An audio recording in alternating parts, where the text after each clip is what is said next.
This conference will now be recorded. He's still on a bunch of stuff over by you, a bunch of different houses. Okay, it's now 3 o'clock and this special meeting of Town Council will come to order. The first thing on the agenda, or the next thing on the agenda is public comments, and these are public comments pertaining to what's on the agenda today, and comments will be limited to 5 minutes. So I will take public comments at this time.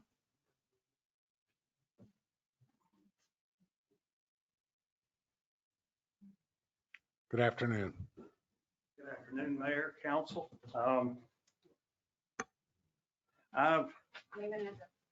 My name's Bill Kinkin, and I'm at 1312 North Dogwood. And we're looking we're not looking at the best solution to repair our existing building.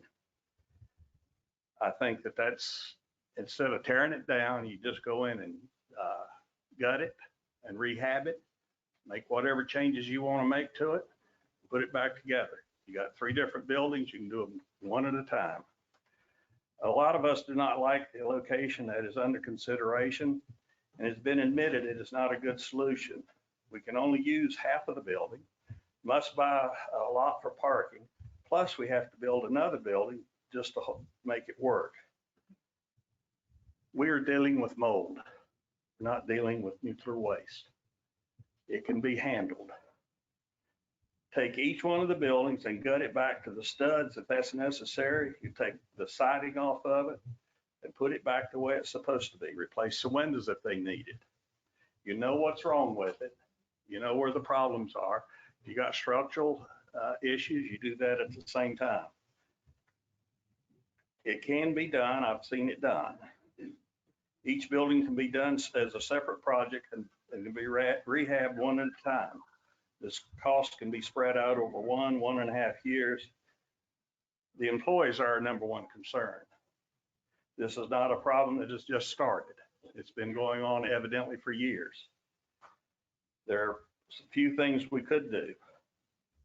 See if there's space available in either the police department, can be made available in the police department and the fire department that can be used by some of these employees. Let those that can work from home, work from home. I think we did this during the pandemic. The important thing is to keep exposure to a minimum. If they work half a week here and half a week somewhere else, whatever you have to do. See if there's an empty building that can be rented for 6 to 8 months while they take the first building and rehab it.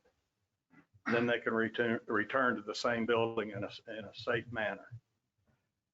If we have to rent a trailer for 6 to 8 months, then I guess we'll have to do it. I'm not in favor of that, but all of our building should have, and this is all of our buildings, should have dehumidifiers. That's why you have a mold problem, is you've got moisture. You've got to get rid of it. And they must be run 24/7. This suggestion can work, as we watched a house that had a water leak. Then it turned out it also had mold. They gutted that house all the way to the studs.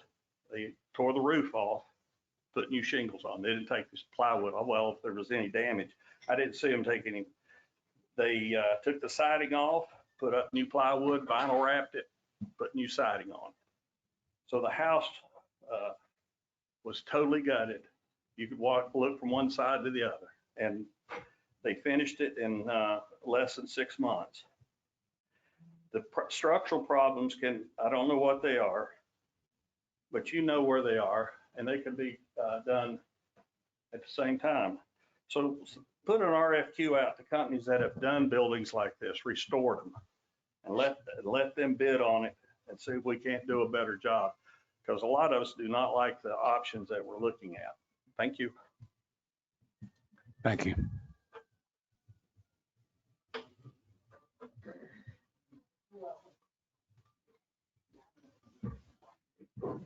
Judy Hennion, 11th Avenue North. Point of question, please. I'm sure that the administrator has reported earlier the cost of remediation of the buildings and the cost to repair the buildings to get them up to standard and code. But if we could we remind the public that's in this room and those that are listening online, those numbers? If he could do it now, that would be great. If you would allow a point of question to occur. Personally, I don't think it's a matter of being on this side of 17 or being on the other side of 17. I think it is a matter of common sense, and it is a matter of good financial management because of the overwhelming cost to do again what was done before. The buildings have been remediated of the mold in the past. The buildings were proclaimed that they had removed the mold and they were treated. The problem was the previous administrations failed to do what the remediators told them to do whenever they left. Repair the roof leak, repair the moisture source. Okay, so that happened way back then. We can't point fingers anymore. What we have to do is face the problems that we now have. And we can face those problems either by throwing money into trailers or rent, or we can go ahead and invest in the building, move everybody out of harm's way, and then do what we need to do to these buildings in due time. It doesn't mean that when you buy that building, you have to keep it forever and always, amen. It's not going to depreciate. It will only appreciate. So if you don't like it once you're over there, sell it later. What is the problem? It's an investment. It also keeps us out of debt for now, because my guess is after hearing those numbers, we're not going to have enough money to pay for everything without going into debt. Am I right or wrong? If you would indulge the community here and allow the administrator to do that, I'd appreciate it. Thank you.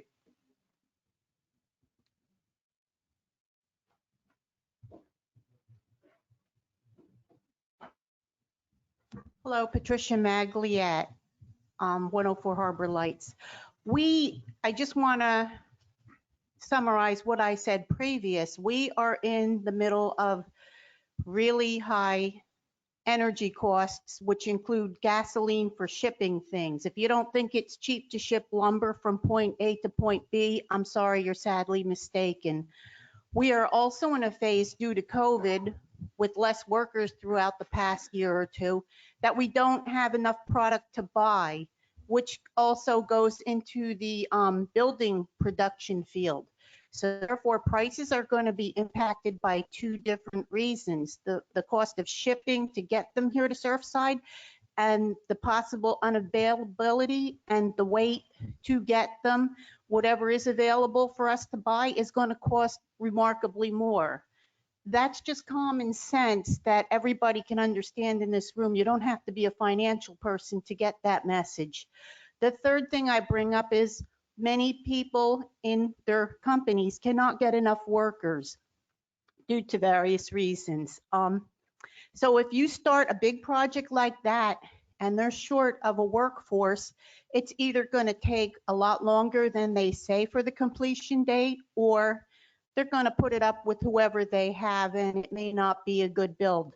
As the former woman said, if we buy that building, we do not in any way or shape need to keep that building when we're through with what we need it for. And as a matter of fact, it will most likely appreciate in value, and so we'll make a little bit of a profit off of that building when we sell it. But there's no way to predict how a new build is going to go on at this time in town with what I've just said, if you could think about that. And so it's not a bad thing to be wise and protect our assets. As for a matter of fact, in closing, we're already in a big project, which is our pier. We don't need to take on a second big project where costs could go up in at least two areas unexpectedly, and delays could be because of a worker shortage. Thank you for listening and have a blessed day.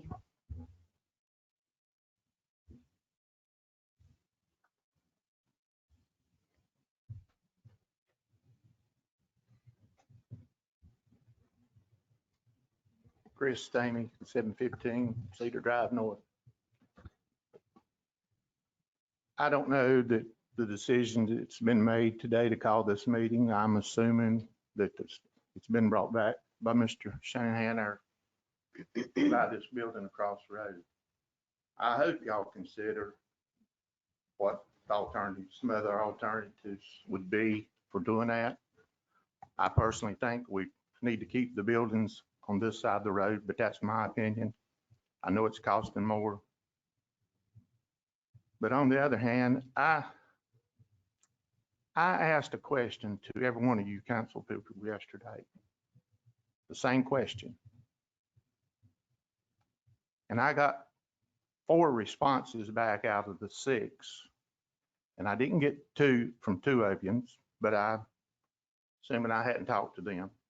But out of the 4 responses I got back, every one of you, and this is the truth, every one of you gave me a different opinion or a different idea of what y'all were discussing on the same topic. All 4 of you that responded had a different story to be told. I asked the question, had any other buildings been considered? Out of the 4 responses, I got 4 different answers out of all 6 of you. 2 of you didn't respond and 4 of you did, but besides that, got 4 different answers out of the same people that's listened to the same questions and been to these meetings about this building. So it tells me up front that somebody is not communicating with you, or y'all not communicating with each other, but you're making a decision on certain people's agenda to move this across the street. I hope you listen. I hope that you do what's right for this town.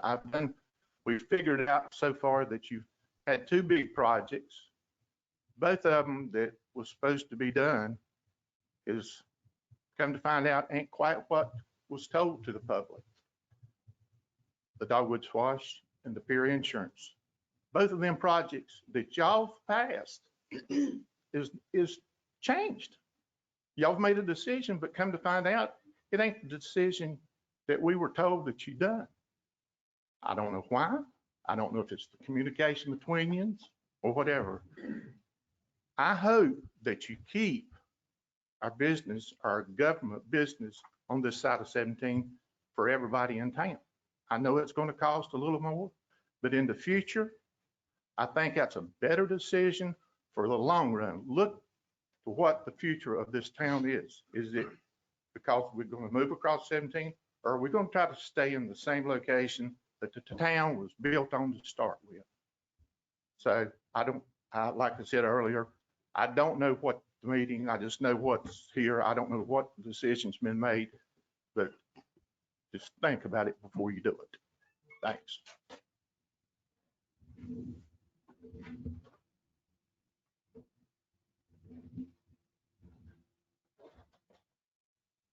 John Gilchrist, 314 Melody Lane. I've been a builder all my life. Economics tells me that if we can buy this building and renovate it and set it up and work on this problem over here of mold, which we all know mold is highly detrimental to the health of anybody that's close to it. The damage that it's caused, these buildings are probably going to have to be torn to the ground and completely redone. Like I said, a matter of economics. I mean, if we can do this and save the town money, then we should go forward with it. And as several people have already said, that building over there could always be sold at a later time. Thank you.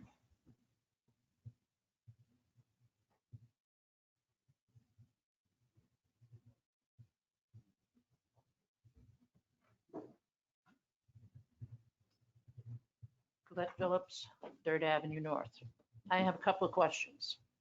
First, I'd like to know, is the other side of the street, Highway 17, is that still considered part of Surfside Beach? Because I think it's an insult to suggest that people don't want to cross 17 to come to town council meetings or even to come to town council. That's suggesting that the people that live on the other side of the street don't ever come over this way. And that's just ridiculous. Number 2, find me a resident within Surfside Beach on either side of the street that is not crossed over to go to the post office or to go to any of the restaurants or the shops over there.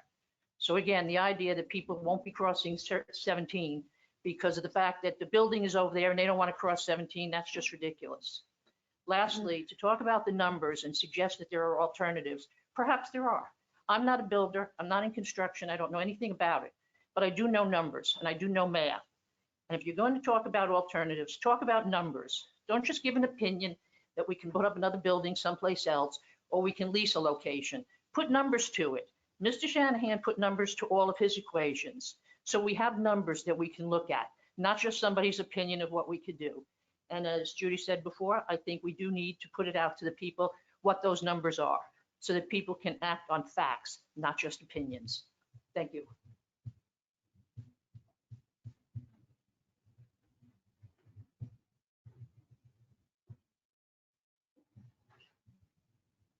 Harry Coleman, 10th Avenue North.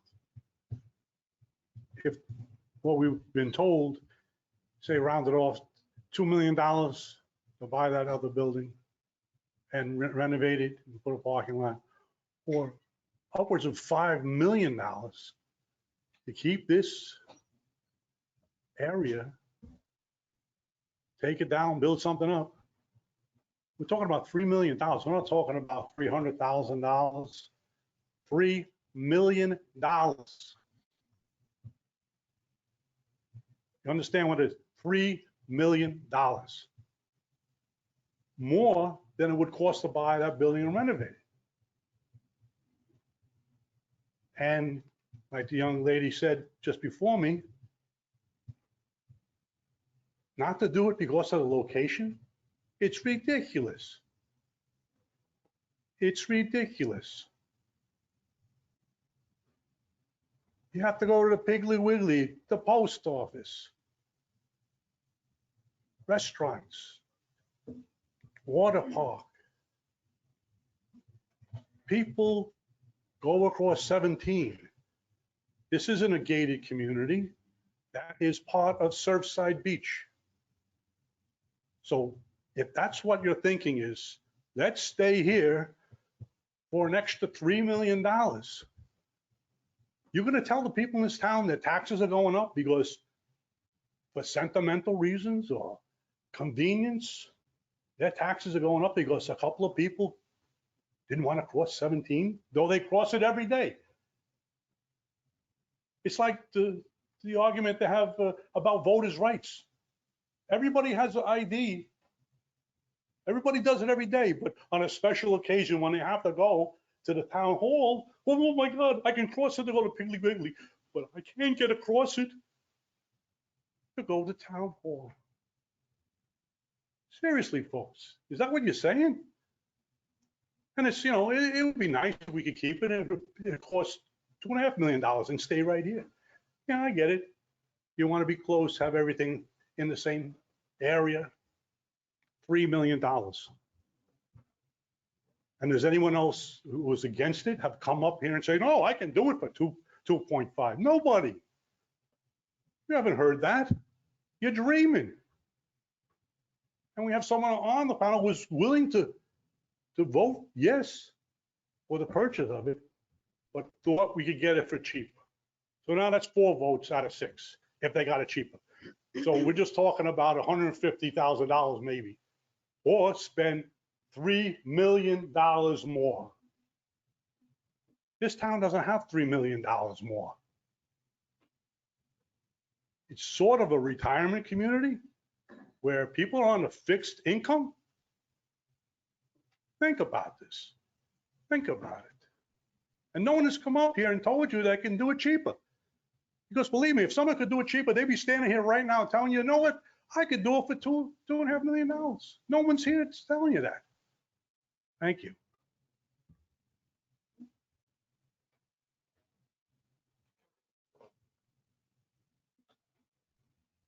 Are there any other public comments? Okay, moving right along, we'll go into the business section. Mr. Mayor, I'd like to make a motion to reconsider the vote to purchase the old Caldwell Banker building and revote. Do I have a second on that? Second. Okay. Let's have discussion on it. Mr. Mayor. Yes. I've been on council for 8 years, and this is probably one of the most difficult votes in my 8 years.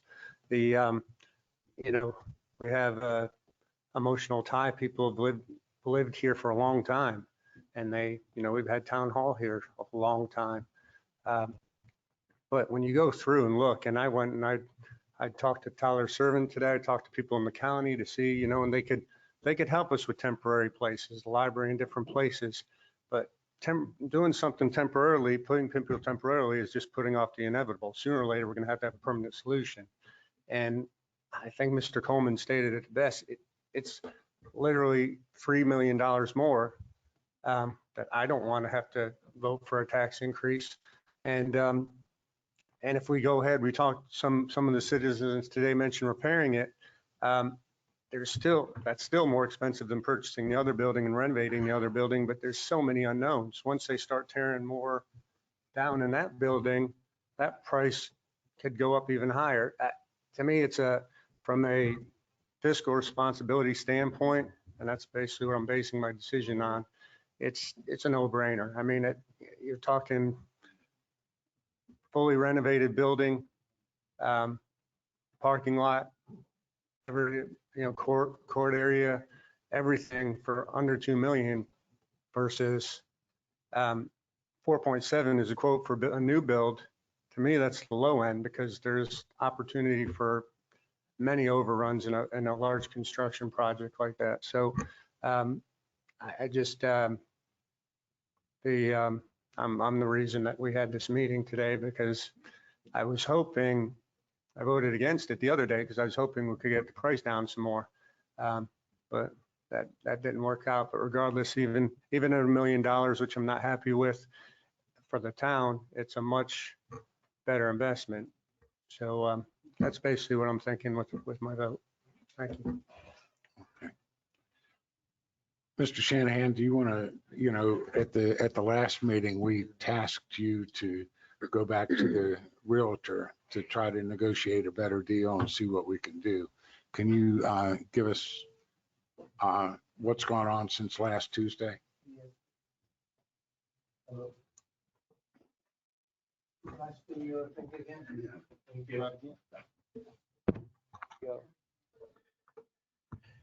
Yes, up until actually this morning, we were talking with folks to see what we could do to lower the price. And the folks that own it, there's like 9 of them that own it, and they've got people waiting for this to happen to make bids. And they're good to stay with the $1 million because that's they've reduced the price for us for $200,000, but that's the bottom line, and they're not going to change. So, if we did meet, we did try to reduce it, we did try to look at things. At the few things they found in the due diligence, they're on board with fixing all of it. So, I mean, that's where we're at. Mr. Mayor, Go ahead. I just want to make one comment that we are on a critical path and we're at a very critical point. The agreement we signed with the owners of the property clearly states that any action of council that does not approve the purchase may be considered cause of termination of the agreement. So we are skating thin ice at this point, and by their gracious goodness of taking care of the town of Surfside, they're allowing us this one last chance.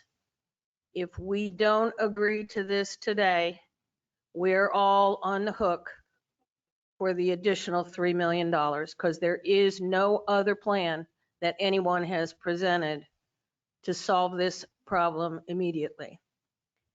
Now, as Mr. Pellegrino stated, Tyler Servant has reached out to probably all of us, I would guess, because I spoke with him this morning as well, and is offering us county facilities to temporarily house our workers, which I think is a very generous offer on his part. Now, that does not mean they're going to be close by. The closest office is probably down on Scipio Lane, possibly the property over the library area, the senior center. There might be space there, I don't know. But that's an alternative if we need temporary space. But if we can do the right thing today, in my opinion, what is the right thing, then we're not going to need temporary space, because all we have to do is wait until that transaction can close. And that facility is move-in ready. It comes with all the office furniture. It comes with all the facilities already ready to go. Thank you. Hey, Ms. Coles, did you have any comments? And Mr. Okay, I'd just like to say that I think there's a crossroad in every town. You look at stuff like this and expenses, but you have to make good expenses choices, just like you do for your home, like you do in your life. We're not wanting a new building just because we want a new building or a nicer building. We're doing it for the safety of the employees here at Surfside. We're doing it for the fact that there's a limited land source. We're only 1.9 miles long, and we want to keep the town hall in the town jurisdiction. So it's the only one. That's it. We've looked, and it's available. It's a great price. It's got $50,000 plus of furniture in it. It comes with the building. That's a plus. So it's a great decision to go ahead and buy this building, tax-wise and everything. So I made an oath that I was not going to raise taxes in Surfside as long as I sit on this board, and I'm not. I'd like to see us cut some more, because I think we overspend on things. But I think that it can be done, and I think we can do all this without a tax increase. And that's where I plan to vote. Thank you. all right, and as a final discussion comment, I'm just letting everybody know that we know that Horry County significantly raised their millage this year, which is going to affect our taxes. Okay, we have Surfside millage, but we run off of Horry County because we're in Horry County. So you can expect, even though we just voted a couple of weeks ago not to raise our millage, that your tax rate is going to go up. So, you know, these are things that we have to take into consideration. On this property that's across the street, we've done a lot of due diligence in it. And I mean, Eric has given us a presentation on what it's done. They've already told us that they're willing to fix anything that's wrong with the building. So we've had an inspection on it. We know there's no mold. We know that there aren't any critical issues on it. And we know that it's in good shape as it stands right now. And nobody's saying that we can't facilitate and use this property in the future. You know, we may go over there, move all our people over there, get it running over there, and we may decide to build back here. We have options. But what we're doing right now, if we vote on this and we don't take it, we're limiting our options.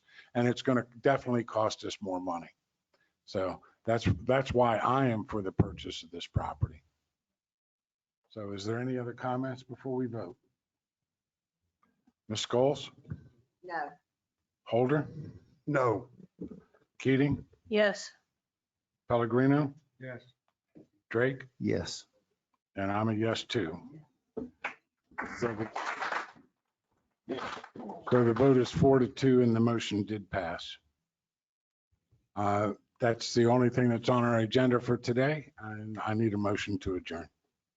Mr. Mayor, I'll make a motion to adjourn. Okay, all those in favor? Aye. This meeting is adjourned.